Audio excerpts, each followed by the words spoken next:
Busy Bees is an after-school project in Dublin 8. We deal with about 4 or 5 different schools, but our main focus would be the children of the Oliver Bond flats.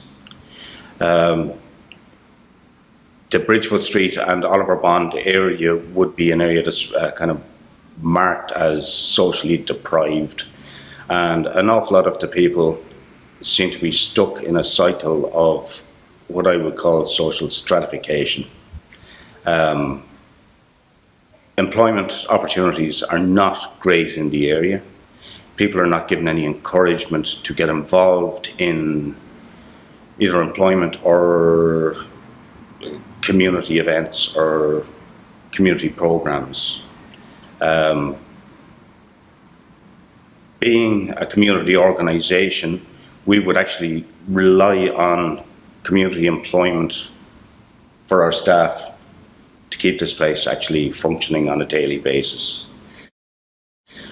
The way things are going at the moment, the funding that has been provided for the likes of Busy Bees or other after-school projects or community projects in the area, there's no incentive for people to get involved.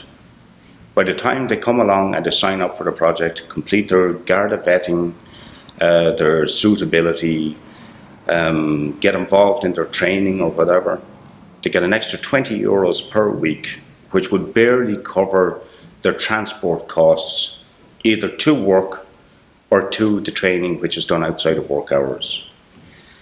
And they just have no incentive to actually get involved. We've had a lot of people who will come along and show interest, but they feel a bit demoralised about the fact that they're not actually going to receive anything extra for the work that they're going to perform. And it's by no means an easy job. It's quite stressful. You're dealing with children who are coming out of school. You want to get their homework done. You want to provide them with a safe, secure place for them to play. We run it partly as a diversion project which keeps them out of the mischief and bad behaviour that would generally go on in this area, the same as every other area, but this is our main point of contact, so we try to take care of the kids here, and it's stressful. It can be very stressful. It can be very challenging. You're getting people to come in and do a job that they're not actually being paid properly for, but you're expecting a professional service from them. And it's just not really feasible at the moment. I would like to think that we do cover gaps in the education system.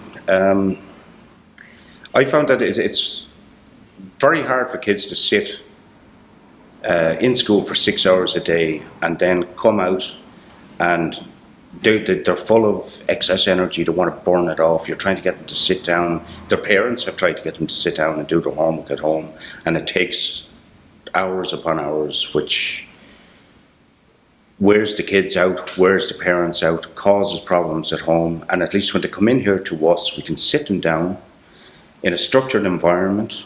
We can encourage them and assist them to do their homework. We hope that we've got a little bit more patience than the parents would have, not criticising the parents, but in an environment like this, it's easier for them to not get distracted by brothers or sisters or TV or the noise of kids playing outside or whatever. So we do actually play a pretty important role where the kids are concerned in our area. Quite a few of the parents that we deal with would actually have some sort of part-time employment, and quite a few of them are back in education. They're trying to better themselves. They're trying to get themselves more ready for the employment market, or they have goals. They have ambition. There's just no encouragement in the area to actually get people involved in these things.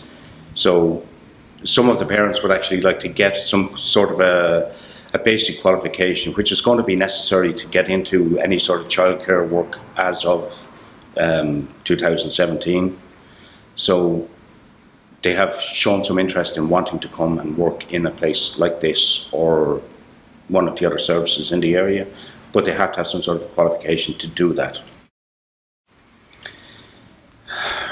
Rectifying the problem with CE, that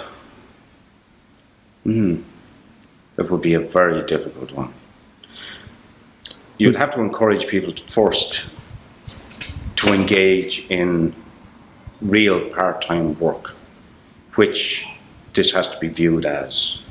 They would have to be paid in line with the minimum working wage at least, or preferably a living working wage. Still be able to hold on to some of the benefits that they have, maybe rent allowance, medical cards, possibly get some sort of assistance with travel if they have to travel to and from whatever job that they're doing. And they need to be able to treat it like a real job, not like some sort of pastime, which is actually viewed at or as at the moment.